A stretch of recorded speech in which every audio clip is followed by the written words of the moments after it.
6ನೇ ತರಗತಿ ಕನ್ನಡ, ಕಿತ್ತೂರ ಕೇಸರಿ. ಲೇಖಕರ ಹೆಸರು ಪರಗೊಂಡ ಗುರುಪಾದಪ್ಪ ಸಿದ್ದಾಪುರ.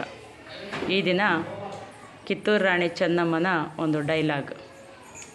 ಕಪ್ಪ ಕೊಡಬೇಕೆ ಕಪ್ಪ, ನಿಮಗೆ ಕೊಡಬೇಕು ಕಪ್ಪ. ಕಬ್ಬು ತಿನ್ನುವುದಕ್ಕೆ ಬಿಟ್ಟು ತಪ್ಪಿ ಕೂಲಿ ಬೇರೆ ಕೊಡಬೇಕೆ, ನಿಮಗೆ ಕೊಡಬೇಕು ಕಪ್ಪ. ಮೋಡ ಮಳೆ ಸುರಿಯುತ್ತದೆ, ಭೂಮಿ ಬೆಳೆ ಬೆಳೆಯುತ್ತದೆ, ನಿಮಗೆ ಕೊಡಬೇಕು ಕಪ್ಪ. ನೀವೇನು ನಮ್ಮವರನ್ನು ಇರ್ತೀರಾ, ಬಿತ್ತೀರಾ, ನೀರು ನೆಟ್ಟೀರಾ, ಹೊರೆ ಒತ್ತೀರಾ, ಗಡಿದವರಿಗೆ ಅಂಬಾಲಿ ಕಾಸಿ ಕೊಟ್ಟೀರಾ, ನಿಮಗೆ ಕೊಡಬೇಕು ಕಪ್ಪ. ನೀವೇನು ಅಣ್ಣ ತಮ್ಮಂದಿರೇ, ನೆಂಟರೆ, ಇಷ್ಟರೆ, ದಾಯಾದಿಗಳೇ, ನಿಮಗೆ ಕೊಡಬೇಕು ಕಪ್ಪ.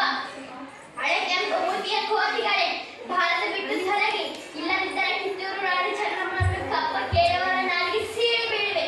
ಹೋಗಿ ಪ್ರಾಣವನ್ನು ಉಳಿಸಿಕೊಳ್ಳಿರಿ. ಕಪ್ಪ ಕೊಡಬೇಕೆ ನಮಗೆ ಕಪ್ಪ ಮತ್ತೆ ನಡಗಿ ಸಾಯ